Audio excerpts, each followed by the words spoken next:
Comunicando Direito. Apoio Cultural. Estilo Pisos. Pisos laminados e vinílicos, rodapés e acessórios.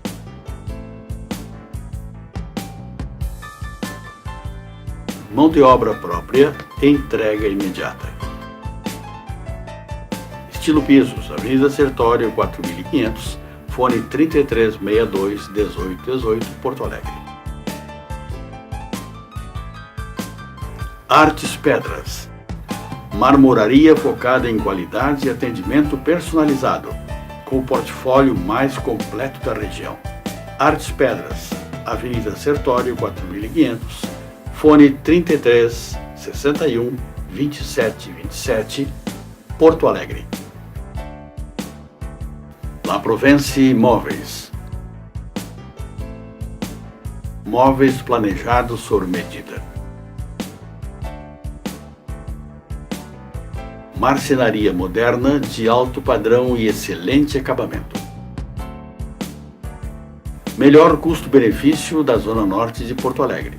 Avenida Sertório 4500, telefone 4061-9746. Soster Imóveis. Avenida Assis Brasil 4990, sala 201. Telefone 3340-8143, Porto Alegre. Farmácia Santo Agostinho.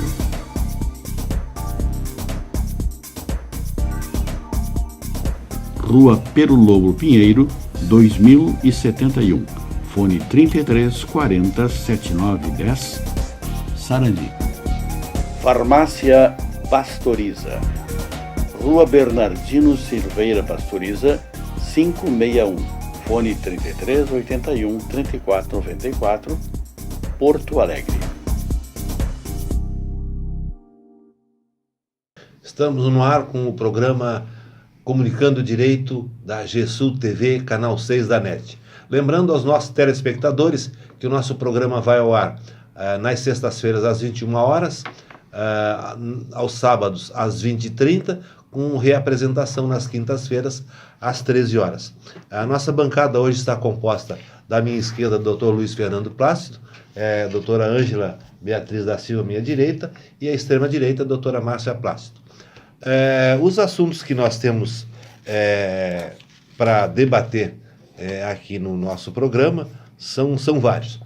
O primeiro deles seria essa questão polêmica que está fervendo lá em Brasília e recebendo críticas de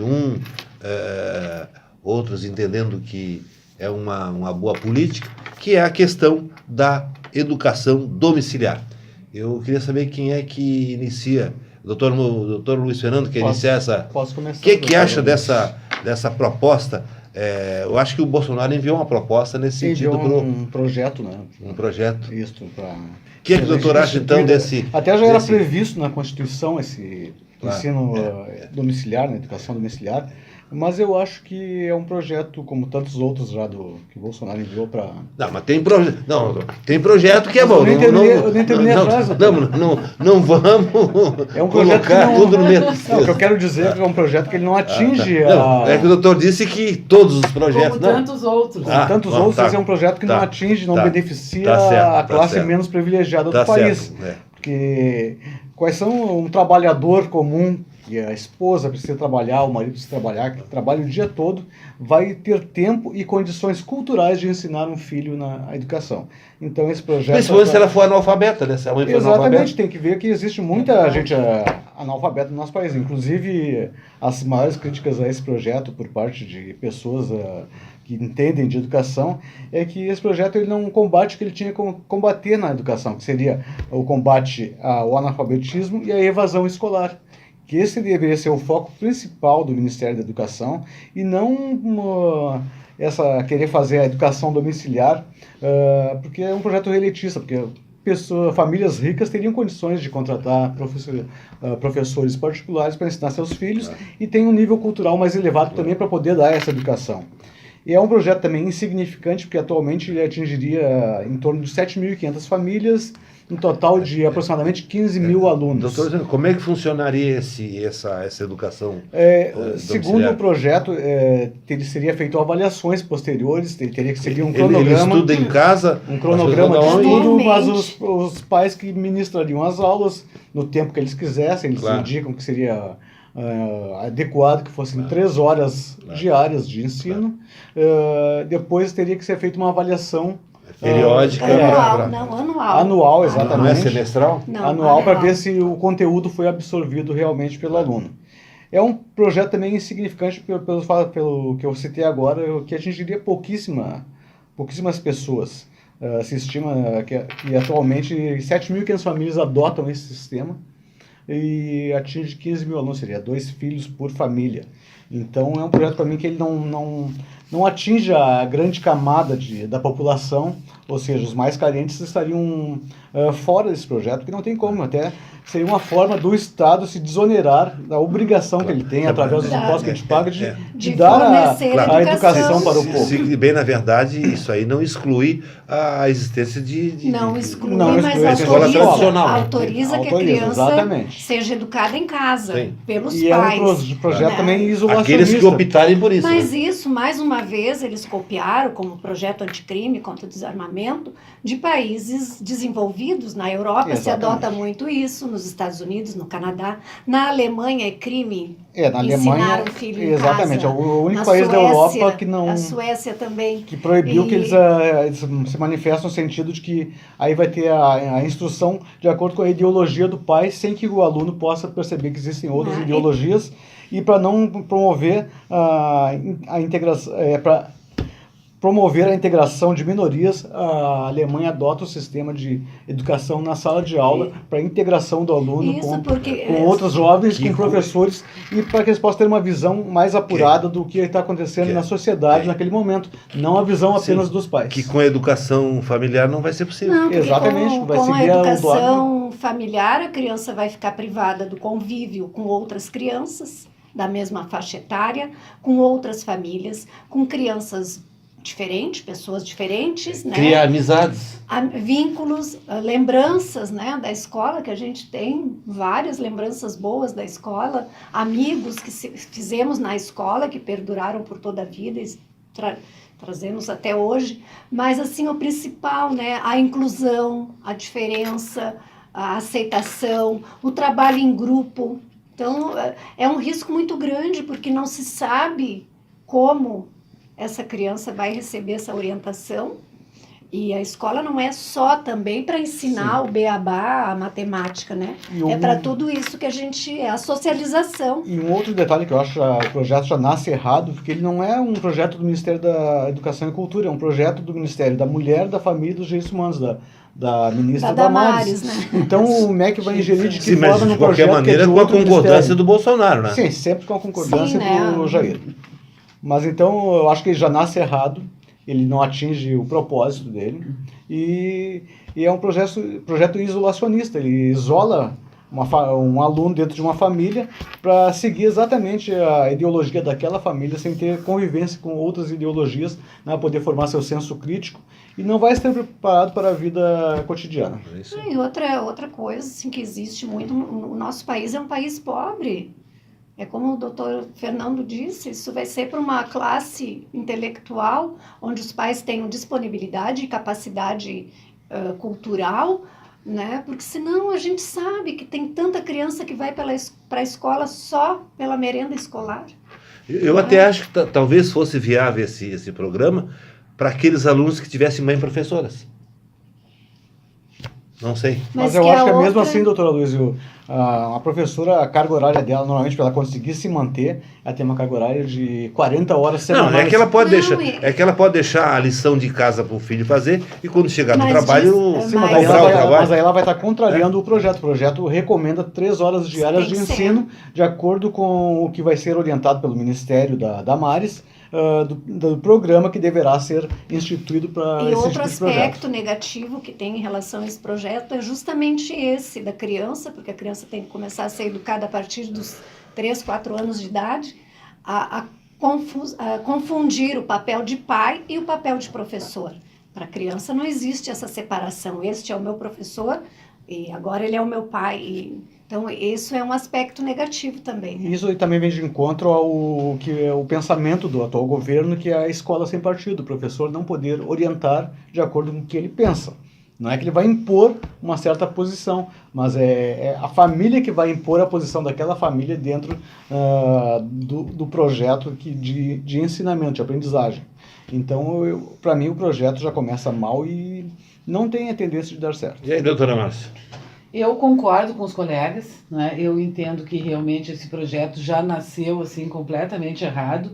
Como a doutora Ângela colocou, grande parte das crianças vão para a escola também para se alimentar, não é? Para se alimentar, para socializar. Uma coisa que foi colocado por um professor conhecido nosso, que a grande maioria das famílias hoje em dia tem filhos únicos, né? Só tem um filho. Então, o que acontece? Essas crianças vão para a escola e é ali que eles encontram o seu grupo, o seu clã, porque antes, né, tinha família, as famílias eram maiores, tinham os irmãos que brincavam, que, né, socializavam entre os amigos, os primos, que hoje isso não existe mais, as famílias ficaram muito pequenas. Então, assim, ó, eles realmente, eu entendo que eles vão para a escola também em função da alimentação, que é uma alimentação balanceada, que é uma alimentação boa para as crianças. Outra coisa, eu vejo também que o foco do atual governo sempre é atingir o professor.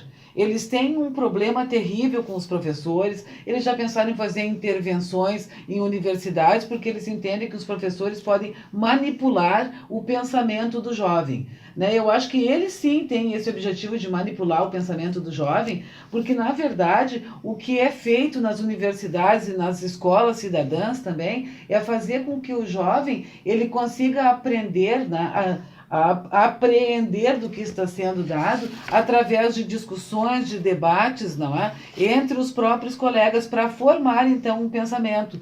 Porque eles não suportam Paulo Freire, educador.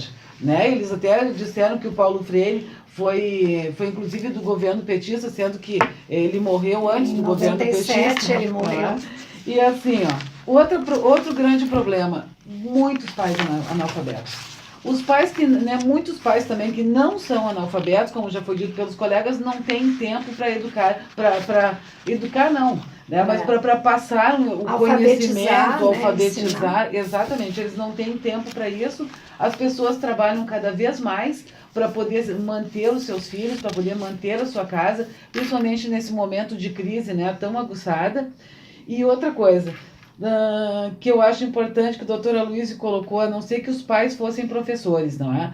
Mas eu entendo, doutor Aloysio, que o pai professor tenha consciência da necessidade que o aluno tem de conviver no ambiente escolar. Né? Como é que o pai vai dar educação física também para as crianças? O laboratório. Né? Vai ter uma aula de química, de física. Eu fico me imaginando. Atividades extracurriculares, visitar museus, exposições. Se eu precisasse fazer esse tipo de coisa, as dificuldades que eu sempre tive em determinadas disciplinas, como é que eu ia conseguir passar isso para o meu filho? E uma outra questão é, digamos que esses pais não estejam preparados para ministrar aquele ensino que o filho necessita. Exato. E outra coisa, doutora Luísa, que eu acho que é importante também, nós vemos assim, que o doutor Fernando colocou que isso vem contra, né, aquela tentativa de diminuir a evasão escolar. Quantos pais e mães que a gente conhece, né, que têm uma instrução mínima? Não é? Eles não têm, além de não ter tempo, né, de não ter condições financeiras também, que precisam então se utilizar desses programas do EJA, não é?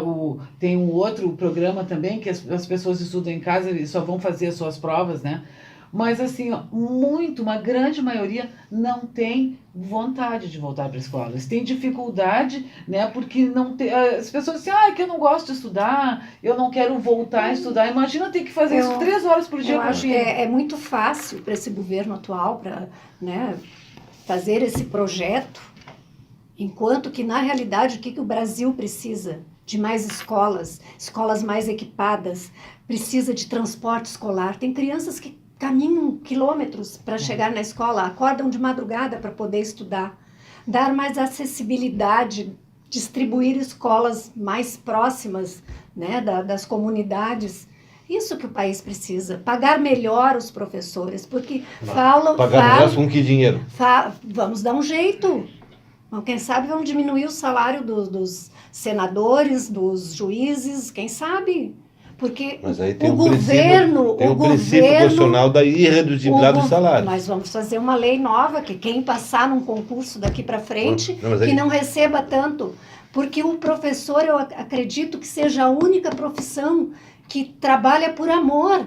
Muita gente faz concurso para magistratura, para Ministério Público, campanha para ser político, em função dos salários e das mordomias que tem. O primeiro a desrespeitar o professor nesse país é o governo. É o governo. O professor está lá todo dia na sala de aula, contando dinheirinho para ir trabalhar. E aí? E aí vem o projeto esse, porque o professor não é dispensável. Não é dispensável. E outra coisa, assim, com mais de 13 milhões de desempregados que nós temos no país, isso não vai aumentar o desemprego em relação aos professores, merendeiros, não é assim? Todo é um conjunto que existe para poder manter uma escola aberta. Se essa moda pega, o desemprego aumenta. Aumenta. Eu acredito que realmente o programa, essa proposta, não é viável no Brasil, por vários motivos que os colegas aqui já mencionaram. Acho que, na verdade, com esse projeto, o governo quer se desobrigar de parte da população estudantil. Ou seja, ele talvez quer ficar garantindo os 50%, 60%, e que 40% os pais é que façam a educação. Ou seja, é uma forma de se desobrigar de todas as obrigações que ele tem. Ele quer diminuir a responsabilidade pela educação. Então, me parece que essa proposta ela está fadada ao insucesso, porque, na verdade, é o seguinte, eu até acho que uma pessoa que possa estudar em casa, através desse projeto, ele vai se tornar um ótimo profissional, mas não pelo programa em si, vai pela capacidade intelectual do aluno. Porque tem pessoas que é gênio, que consegue estudar sozinho e até sem professor. Ele consegue estudar pelos livros e ser futuramente um ótimo profissional. Mas isso é raríssimo, é uma exceção. Então, me parece que a intenção do governo é se desobrigar de parte da obrigação que ele tem com a educação, transferindo essa responsabilidade para a família. Acho que não tem condições, acho que está fadada ao insucesso esse programa. Essa é a minha opinião. Só para descontrair, doutor Luiz, graças os filhos do Sérgio Moro devem agradecer que não existiu o ensino domiciliar, porque senão portugueses não aprenderiam.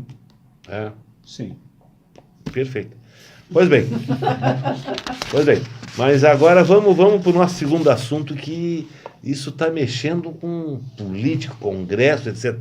Que é a questão do ministro Alexandre de Moraes, fazendo agora uma devassa em relação àquela questão que envolve o ministro Dias Toffoli, como se... eu acho que já é do conhecimento do telespectador, que o ministro do Supremo determinou a abertura de inquérito, pasmem, inquérito policial para apurar eventual prática de delito. Sim. Então, depois eu quero dar a minha opinião sobre isso. Quem começa sobre essa... E hoje parece que andaram fazendo uma devassa em vários locais, etc. E tal. E aí, quem começa? Quer começar, doutor? Pode ser. Realmente é lamentável e assusta essas medidas que vêm sendo tomadas pelo Judiciário, pelo Supremo, pelo Moraes. Na verdade é o Supremo todo. O Toffoli determinou a abertura do inquérito e agora o Moraes... O Moraes está perseguindo pessoas que publicaram, que fizeram críticas ao Supremo. Na verdade, Não, eu acho que não foi crítica a um determinado ministro, não sei se foi o Dias Toffoli. O Dias Toffoli, isso. Essa delação... É aquela questão do amigo do amigo. É amigo do amigo Não, do mas pai. teve agora à tarde, foi determinado que se expedisse mandados de busca e bloqueado redes sociais, onde 7 ou 9 pessoas estavam fazendo críticas né, e dizendo que no Supremo soltava bandido, soltava traficante, enfim, né, então foram bloqueadas essas contas, a vida dessas pessoas já estão sendo vasculhadas, eles vão reter todo o equipamento, né, de redes sociais, e, enfim, vão vasculhar tudo. Porque ninguém pode mexer com eles, né? Eu acho que é por aí que começa, né? Estão acima do bem e do mal, e enquanto não sair a CPI da toga, que essa eu quero acompanhar de perto... Mas na minha opinião, essa decisão que mandou o Estado é inconstitucional. Totalmente inconstitucional. Afeta o direito a liberdade de imprensa, porque eles disseram que não pode falar mal do top. Não pode. Não pode de nenhum deles, eu acho. Não é agora a gente já está vendo que não pode falar de nenhum deles. De nenhum deles. Então, assim, tem uns, só um pouquinho, tem uns que não precisa falar porque realmente não precisa. Tem lá uma meia dúzia, precisa. Aquela história, né? Quem não deve, não tem. Rosa Temer, Fachin, Barroso, isso aí eu acho que não tem que... Então, Vamos separar o joio do trigo. É a ditadura chegando, né, gente? Está começando a ditadura, não se pode mais criticar o governo, não se pode mais criticar o judiciário, não se pode criticar mais nada. Essa é só a pontinha, é só o início. Vamos ver. E aí, doutor Luiz Fernando? Eu quero começar com uma frase de Rui Barbosa. A palavra aborrece tantos estados arbitrários, porque a palavra é um instrumento irresistível da conquista da liberdade. Deixai-a livre, onde quer que seja, e o despotismo está morto. Eu quero falar em relação a isso, após citar Rui Barbosa, que está sendo instituído, como a doutora Ângela falou, uma ditadura começando pelo STF. O artigo 220 da Constituição Federal diz que nenhuma lei conterá dispositivo que possa constituir embaraço à plena liberdade de informação jornalística em qualquer veículo de comunicação social, observando-se o artigo 5º da Constituição Federal. Essa menção que foi feita ao Dias Toffoli na revista, acho que é Cruz OS, se não me engano. Mais o antagonista. Os dois, eu acho. Foi retirada uma delação do Marcelo Odebrecht, que dizia que o amigo do meu pai seria o Dias Toffoli. Então, o STF se sentiu muito atingido.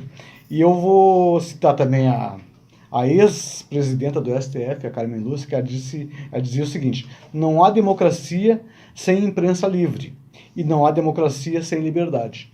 Estão ferindo apunhaladas a nossa Constituição. O STF, que é o guardião da Constituição, está desrespeitando a própria Constituição. Ela já foi rasgada em 2014, 2016, com o golpe que foi dado. Lá houve controvérsia. A controvérsia, mas a minha opinião é de que ela já foi rasgada naquele momento. Ela vem sendo rasgada, e ela vem sendo rasgada sistematicamente. Eu acho que o guardião da Constituição deveria preservá-la mais e não fazer esse tipo de investigação. Hoje, por exemplo, foram feitos mandados de busca e apreensão em 7 ou 8 residências por opiniões negativas ao STF, porque eles consideram que há uma suspeita de injúria e difamação. Mas então que eles vão procurar investigar. Entra com ação penal privada. Exatamente. Ação então, contra essas pessoas agora, mandar retirar algo que foi publicado numa revista, num site, num blog, todas as redes sociais, que foi retirado de uma delação, quando as delações eram entregues diretamente para a Rede Globo publicar a hora que quisesse, quando não envolvia membros do STF. Não envolvia políticos, era liberada. Eu acho que o STF está jogando contra ele mesmo, está fazendo a sociedade ficar cada vez mais querendo essa CPI da toga. E cada vez mais levando os nossos deputados a insistirem na lava-toga, né? Lava-toga. Na operação. Está ganhando força. Exatamente. Exatamente por esse tipo de atitude. E no despacho do ministro Alexandre de Moraes, ele usou uma lei da ditadura ainda, do tempo da ditadura, uma lei de 1983, que é a Lei de Segurança Nacional, que não pode ser criticado, não pode ser ofendido, não pode ser dito palavras que venham a macular a imagem do STF ou de qualquer poder do Estado. A imprensa, a meu ver, ela funciona como um quarto poder. É a imprensa que faz com que chegue à população o que está acontecendo. É um tipo de controle. Seria o Tribunal de Contas da sociedade, seria a imprensa. Através delas que a gente sabe o que está acontecendo. Sem a liberdade de imprensa, sem liberdade de imprensa não existe democracia. Não tem, não. Ela está impedindo a formação do pensamento crítico do povo. a partir do momento que ela quer determinar o que possa ser dito, se for favorecer aos membros do STF, tudo bem, a notícia segue. Se criticar um dos membros do STF, já tem investigação, tem inquérito, e se for divulgado através da imprensa é pior, né? Esse aí foram redes sociais que foram retirados, algumas coisas que eles acharam muito ofensivas aos ministros e que poderia imputá-los a eles crimes. Só que o doutor Luiz Fernando está falando ministros do STF. Eu diria que é uns 3 ou 4 que são criticados. Inclusive é o Toffoli, o Gilmar Mendes, o Marco Aurélio foi veementemente contra a atitude que foi tomada pelo Dias Toffoli e pelo Alexandre de Moraes. Eu ouvi ele falando hoje, claro. Ele disse que ele não queria que fosse feito nenhum tipo de investigação, porque ele concorda que a imprensa tem que ter liberdade para poder expor o que está acontecendo e que quem se sentir prejudicado individualmente proceda de acordo com o Código de Processo Penal e vá procurar ser ressarcido da sua imagem que foi abalada. E aí, ela feminina? Eu acho, assim, gente, que depois de 2016, todo mundo sabe quem é ministro do STF, todo mundo conhece Gilmar Mendes, todo mundo conhece Marco Aurélio Mello, todo mundo conhece Alexandre de Moraes, que era conhecido como sinistro da Justiça na época do governo Temer.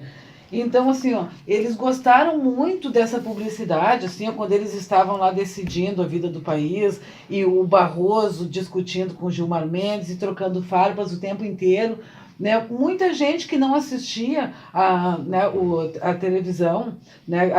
O canal do Judiciário, né? Passou a assistir, passou a se interessar, né? E eles já se tornaram umas estrelas assim, no país, né?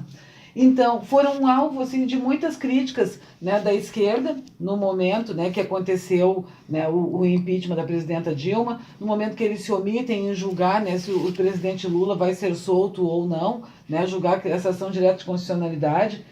E o Toffoli, que era visto, né, como um esquerdista, porque, se não me engano, o Toffoli foi indicado pelo presidente Lula, né, o Toffoli, o que ele fez? O Toffoli, ele disse que em 1964... Só um parênteses. O Toffoli foi indicado pelo Lula e traiu o Lula, né? Negócio exatamente. Então, é traíra. Não, eu nem digo que seja traíra, não pode falar. Aloysio, porque eu entendo assim, que se ele é indicado por um presidente, ele não deve favorizar aquele presidente. Claro. Eu entendo assim é que tem que ser o ministro. Exatamente. Então, assim, se ele entende que não, eu acho que ele tem que manter a postura, assim. Ele não deve um favor porque foi indicado. Assim como a Carmen Lúcia também. A Carmen Lúcia foi indicada também, né? Pediu para ser indicada. Então, assim, o Toffoli já falou que não existiu o golpe de 64, que foi um movimento. Se cercou de generais. Aí a gente fica imaginando, o que será que vem acontecendo com o Dias Toffoli, não é? Então agora vem esse momento de censura, né? Eu acho que é uma coisa que a gente tem que cuidar muito, né? Eu não vou usar de 2 pesos e 2 medidas. As delações. Essa delação tem provas? Ou é apenas uma delação do Marcelo Odebrecht? Isso estava nos apontamentos, nas planilhas. Aí é que está, doutora Luísa. Então eu não vou ter 2 pesos, 2 medidas de dizer assim, aqui, mas se está na delação, não se tem certeza. Por que isso ia estar numa planilha lá tempos atrás? A não ser que fosse uma planilha manipulada, que eu não acredito. Bom, o Tacla Durante, que as planilhas da Odebrecht são manipuladas. Isso estava dentro dos apontamentos, dos registros da empresa, isso aí. Então, doutora Luísa, segundo o Tacla eu acho que de repente ele era amigo do amigo mesmo. Pode ser, mas eu gostaria que existissem provas, doutora Luísa. Então, assim, uma outra coisa que me incomoda, hoje o STF está sentindo na carne o que é ver assim, a desconstrução da figura de um ministro, por exemplo. Não é assim, os de camisa verde e amarela que andam por aí porque se apossaram dessa cor, não é? Então, assim, toda pessoa de direita anda de verde e amarelo porque se identifica com o pensamento, né, conservador e retrógrado desse governo que está aí, né, infelizmente. Mas daí, o que eu acho mais desagradável, na época, lá em 2016, 2015, os vazamentos das conversas da presidenta Dilma com o ex-presidente Lula, isso vazava, o Moro mandava isso para a Rede Globo, acontecia, ele pedia, o STF dizia que era ilegal, que não podia ter acontecido, o Moro pedia desculpas e fica por isso mesmo. Desconstruíram a imagem do presidente Lula, da presidenta Dilma, né? Conseguiram, né, prender o presidente Lula. Doutora Márcia, mas a conversa existiu. Existia. E era doutora comprometedora. Preto, mas E não, era não comprometedora. poderia Mas ter nem- vazado. Mas ninguém mandou confiscar, apreender materiais e bloquear redes sociais, intimar Exato. pessoas. Ninguém fez E isso. com todos aqueles protestos que aconteciam, não é assim, com o MBL, né, com tudo que a gente sabe que aconteceu naquela época, o que a presidenta Dilma dizia? Eu prefiro o grito da democracia do que o silêncio da ditadura. Ela jamais se incomodou com isso. Então, agora, como chegou ali, né, chegou lá no STF agora, o grito que vem da rua, as pessoas reclamando, Tremendo. né, possibilidade, né, de que exista corrupção, né, relativo a um ministro do STF ou a um parente muito próximo seu, que seria o pai do Dias Toffoli. Então está acontecendo tudo isso. Então, gente, assim, ó, eu e a doutora Ângela sempre dizíamos, a gente sentia, assim, sabe, o cheiro da ditadura nos rondando, e ela está aqui. Doutora Ângela, alguma questão sobre Não, isso? acho que é isso mesmo. É a ditadura, é a prepotência, vamos ver quem manda. Exato. Né? Eu acredito que essa posição do Supremo determinar a abertura de investigação, na minha opinião, é totalmente inconstitucional. E se não me falha a memória, se eu não estou equivocado, a Raquel Dodge, a Procuradora-Geral da República, já entrou com pedido pedindo o arquivamento dessa investigação. Porque, na minha opinião, é totalmente inconstitucional essa abertura de investigação. Porque não pode a Suprema Corte, que é a última instância do Judiciário, determinar a abertura de investigação para apurar delito se, no frigir dos ovos, doutora, eu não gosto que eu falo muito do frigir dos ovos. No frigir dos ovos é uma expressão que a gente usa que no final das contas, quem vai julgar aquele processo é o próprio que determinou a investigação. Então, nós teríamos, vou fazer assim um comparativo. A polícia faz a investigação do inquérito, remete para o Ministério Público, o Ministério oferece a denúncia e depois a polícia volta para a polícia julgar. Aquela que investigou, quer dizer, seria a mesma coisa. E nós soubemos que quem investiga não pode julgar, né? Até porque isso compromete o princípio da imparcialidade do juiz. Quer dizer, que imparcialidade vai ter o Supremo em julgar um suposto delito que ele próprio mandou investigar? Nenhuma. Sim, né? E tem outra coisa assim, né? Eles não têm mais o que fazer do que ficar olhando na rede social quem está falando bem, quem está falando mal. Exatamente. Puxa vida, né? Não, e tem uma outra coisa, doutora Ângela, que inclusive eu postei hoje, né, para conhecimento dos colegas aqui da bancada, sobre uma intimação, se não me engano, do Ministério Público Federal em relação ao Duvivier, o Gregório Duvivier.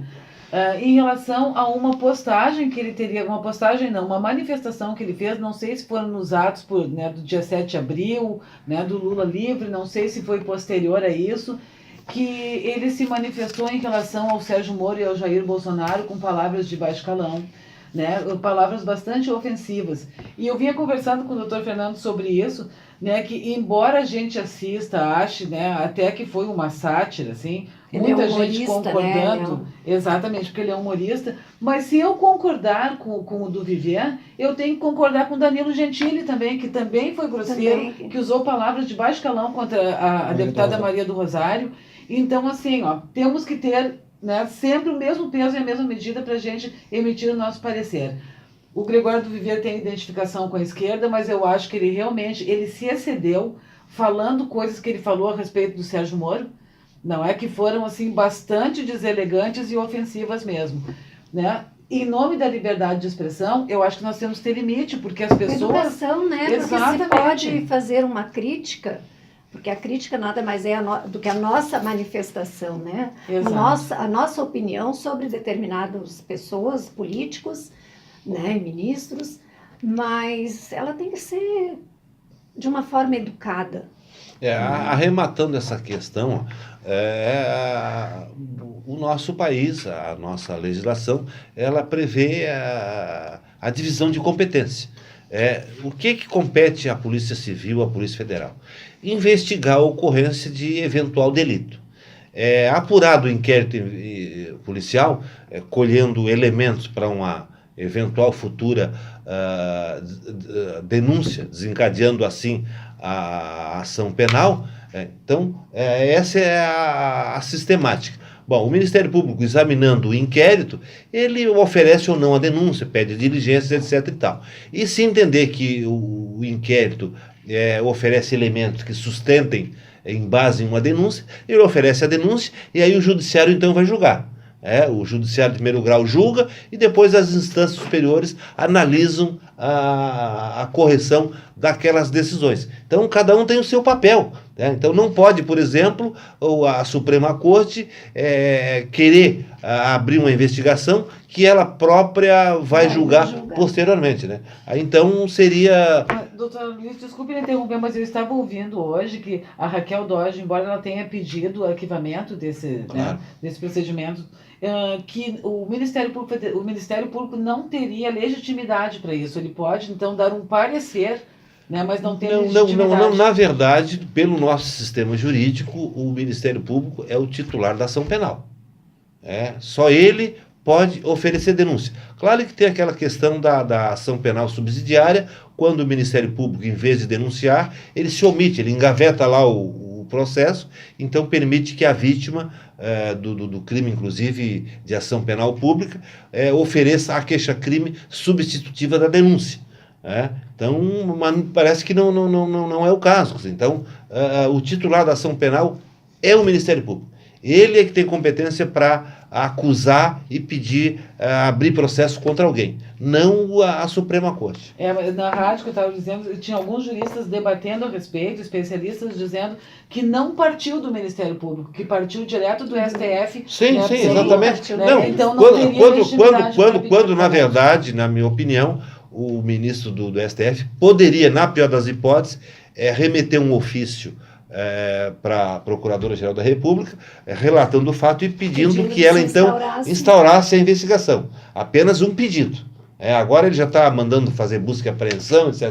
Eles, na verdade, estão atropelando. Infelizmente, realmente, nós temos o Supremo Tribunal Federal, que lá é uma disputa de beleza, tirando uma meia dúzia de ministros lá, uns 7, Será eu acho. que eles têm para esconder, Uns 7. Bem, pessoal, eu queria, esse assunto é muito interessante. Eu queria um aspecto muito importante de discutir, aquela questão do Bolsonaro, o projeto do Bolsonaro, propondo a desvinculação desvinculando o salário mínimo do produto interno bruto, PIB.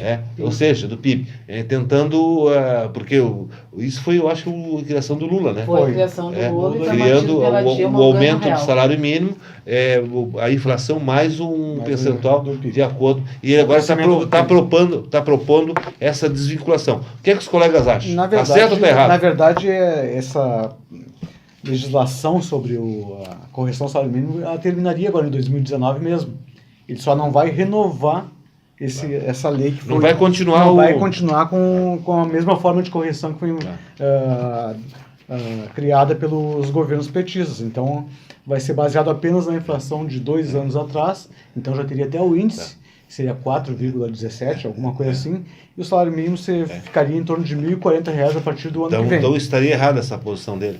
Eu não digo errado, aliás, eu não digo que não seja legal. Errada para mim que vai achatar cada vez mais os salários de quem ganha menos, vai diminuir cada vez mais o poder aquisitivo do pobre, ou seja, a corda vai continuar estourando sempre no lado mais fraco. Claro. E aí, a ala feminina?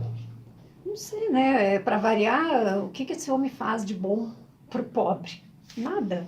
Ele não tem uma ideia boa. Será que desvinculando esse salário mínimo onde ele estava atrelado, será que ele vai prejudicar o pobre? Claro que sim. Não necessariamente, eu acho que não. O salário o valor da inflação vai ser só correção. Ele já não acompanha, ele já não é suficiente. E ainda tendo um índice de correção. E sendo que essa inflação, ao meu ver, sempre foi manipulada para baixo. Nosso tempo está esgotando. Doutora Márcia. Doutora Luiz, eu acho um absurdo, eu acho horrível o que ele está fazendo. Na época do Collor já teve a desvinculação do salário mínimo, do ganho real.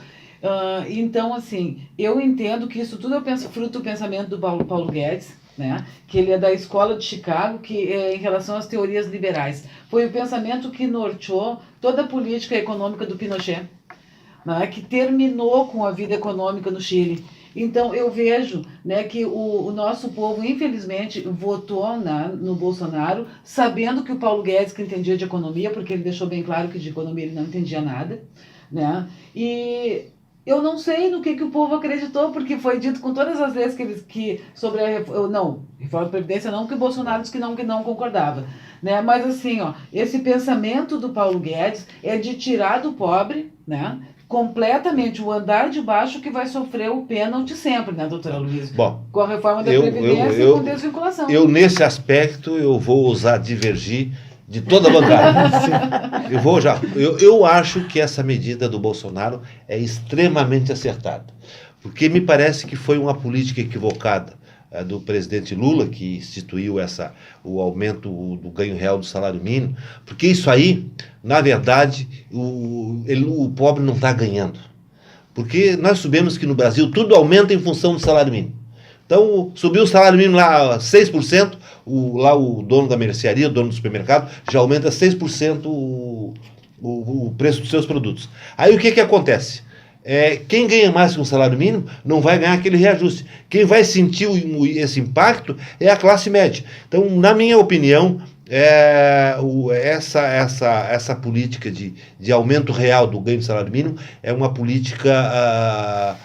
política socialista, adepta do comunismo, porque pretende deixar todo mundo ganhando a mesma coisa. Não. Tanto isso é verdade, vou dizer por quê. Tem tanta desigualdade no país. Tanto isso, eu vou dizer, porque, vamos citar um exemplo. Uma pessoa que se aposentou pelo INSS ganhava 4 salários mínimos por mês.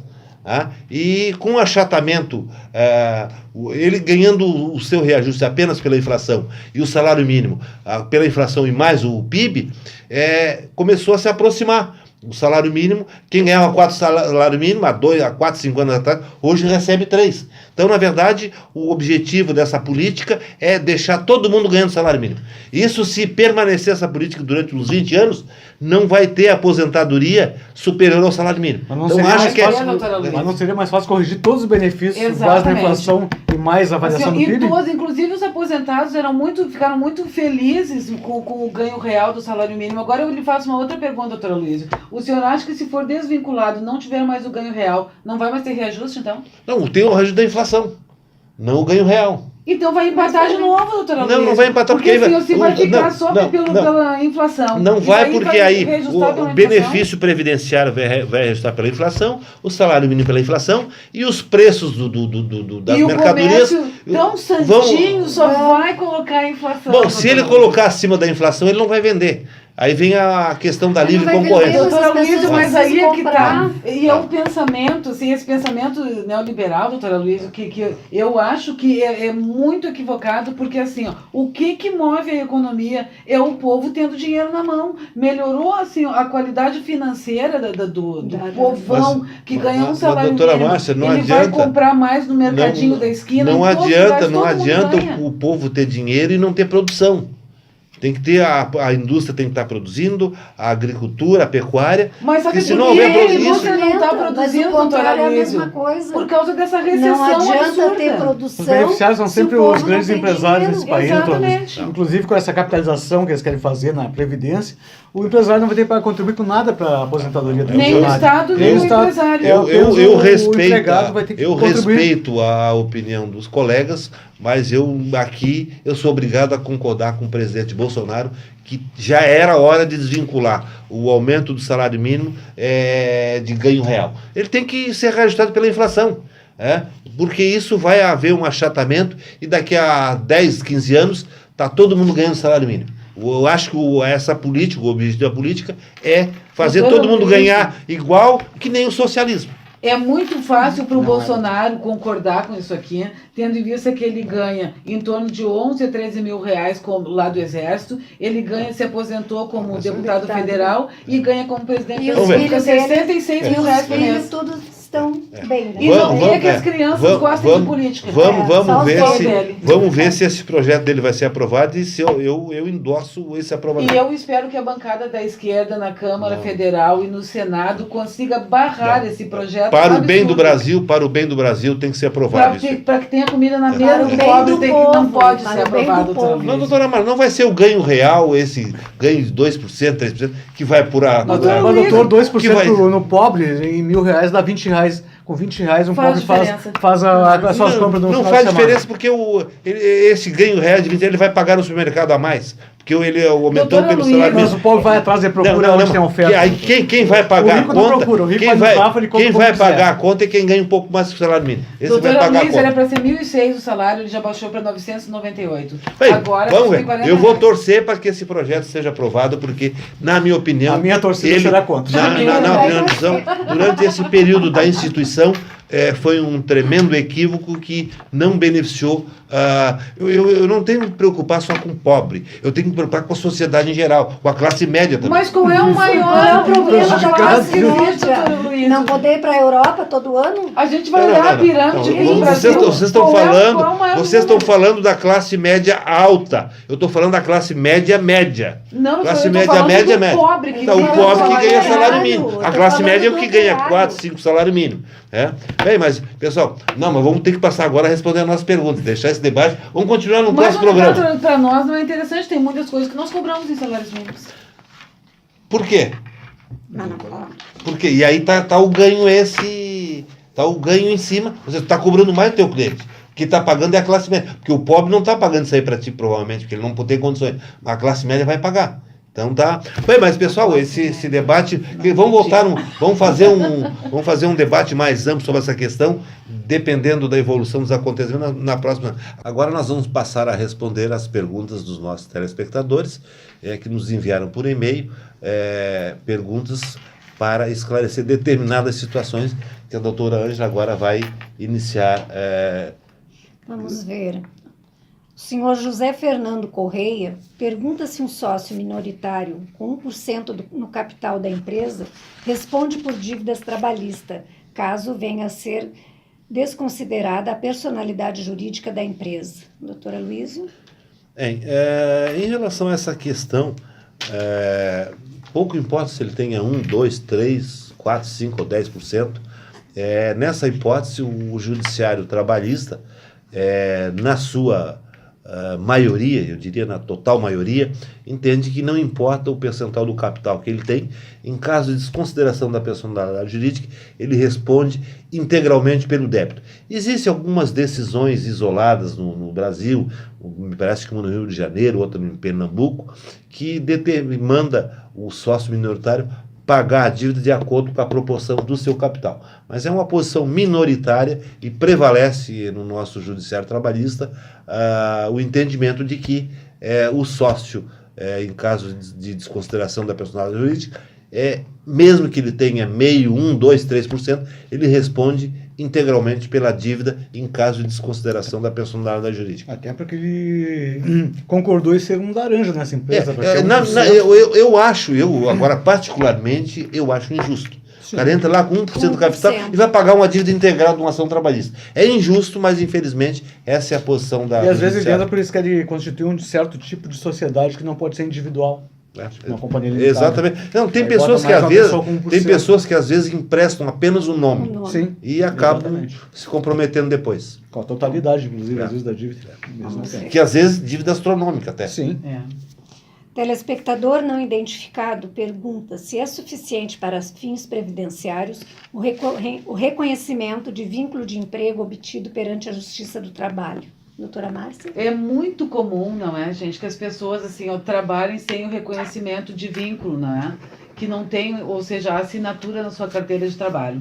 Então, normalmente isso, né, vem prejudicar quando a pessoa vai buscar a sua aposentadoria ou então buscar algum benefício junto ao INSS.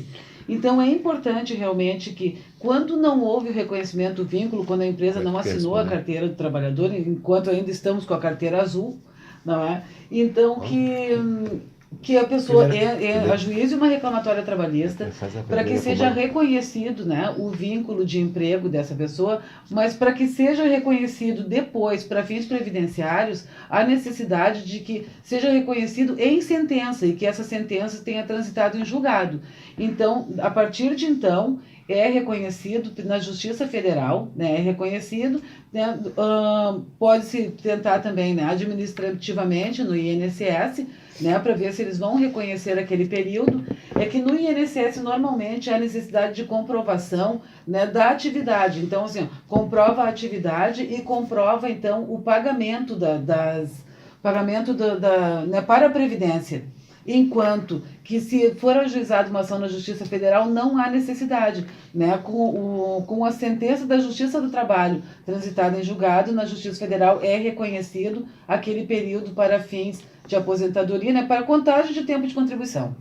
Eu só acrescentaria que a doutora Vaz falou em comprovação das contribuições, né? Isso. Me parece que... Administrativamente, doutor Luiz. Judicialmente não há necessidade, porque cabe ao empregador e cabe ao INSS fiscalizar o recolhimento das contribuições. Então, essa obrigação à empresa não ter recolhido as contribuições não pode ser transferida ao empregado. Exatamente, e a autarquia faz isso com o segurado. Agora, uma outra questão é que, como a doutora Márcia disse, tem que ser por sentença transitada em julgado, não pode ser através de acordo, porque aí, nessas hipóteses, o INSS, o Judiciário Federal, ele entende que reconhecimento de vínculo através de acordo é apenas um início de prova. Tem que ser corroborado por outros elementos que leve à convicção de que aquele contrato existiu.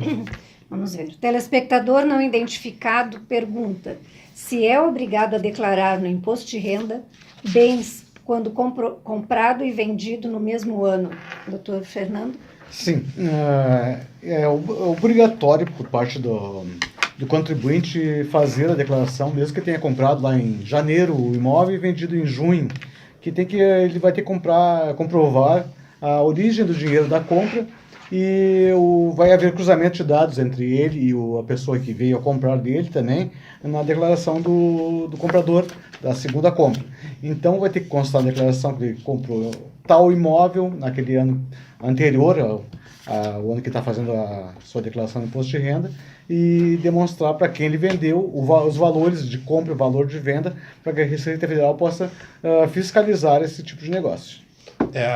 Complementando a resposta do Dr. Luiz Fernando, efetivamente, quando acontece a situação, ele tem que declarar que comprou e vendeu no mesmo ano, informar valores para quem vendeu, para quem não vendeu, etc. e tal.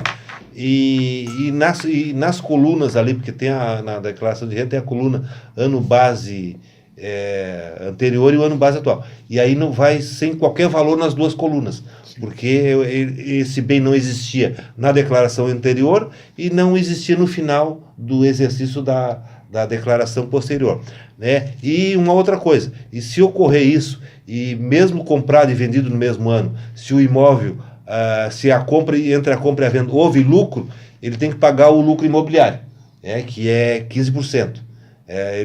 Por exemplo, ele vendeu por 300, comprou por 300, vendeu por 400, está supostamente claro, tem que fazer a correção do dinheiro, etc.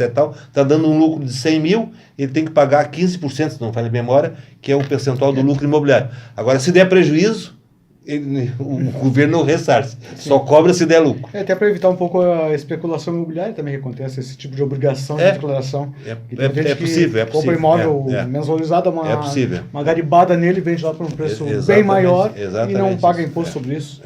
Vamos ver.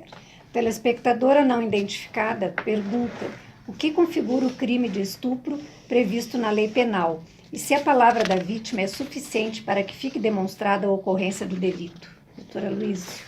O crime de estupro, ele antes de 2009, ele se tipificava a ocorrência do crime de estupro quando havia conjunção carnal. Quando não houvesse conjunção carnal, não se configuraria o estupro. A partir de 2009 houve uma modificação na lei, no artigo 213, que diz constranger alguém mediante violência ou grave ameaça, a conjunção carnal ou outro ato libidinoso. Então o legislador ampliou o leque da ocorrência do estupro. Então não basta só a conjunção carnal. A prática de ato libidinoso também pode, em tese, configurar o crime de estupro. E me parece justo, porque de repente, por exemplo, é o seguinte, lá o bandido lá faz o que quer, só não mantém a conjunção carnal. Estaria livre do estupro. Agora, como com a ampliação desse leque de atos, então ele passa. Claro que cabe ao juiz analisar, pesar a situação. Por exemplo, o seguinte, uma pessoa que pratica a conjunção carnal e lesiona a vítima, etc. Não pode ser comparado com aquele que beija o pescoço da mulher, faz uma carícia, etc. Então, cabe ao magistrado configurar isso como estupro ou não, ou desclassificar para outros atos menos gravosos. Né? E em relação à pergunta que ela faz, se a palavra da vítima é suficiente, porque, como se sabe, o crime de estupro ele não é praticado com plateia, ele é praticado às escondidas. Então, a palavra da vítima, desde que seja coerente e firme, ela é suficiente para condenar. Principalmente se houver o atestado de lesões em que ela tenha sofrido. Né? Claro, não pode hoje ela diz uma coisa, amanhã diz outra, aí ela pede credibilidade. Se a versão dela for firme, coerente e amparada por eventuais lesões que ela tenha sofrido, é suficiente para a condenação.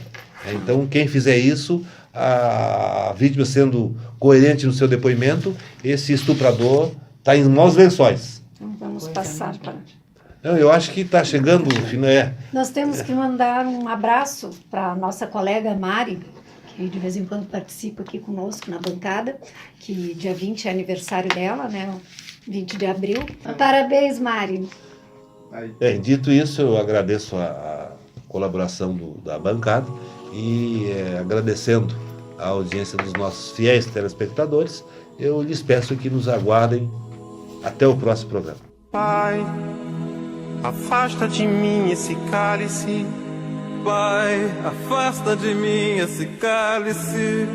Pai, afasta de mim esse cálice de vinho tinto de sangue. Pai, afasta de mim esse cálice. Pai, afasta de mim esse cálice. Pai, afasta de mim esse cálice de vinho tinto de sangue. Como beber dessa bebida amarga, tragar a dor, engolir a labuta. Mesmo calada a boca, resta o peito. Silêncio na cidade não se escuta. De que me vale ser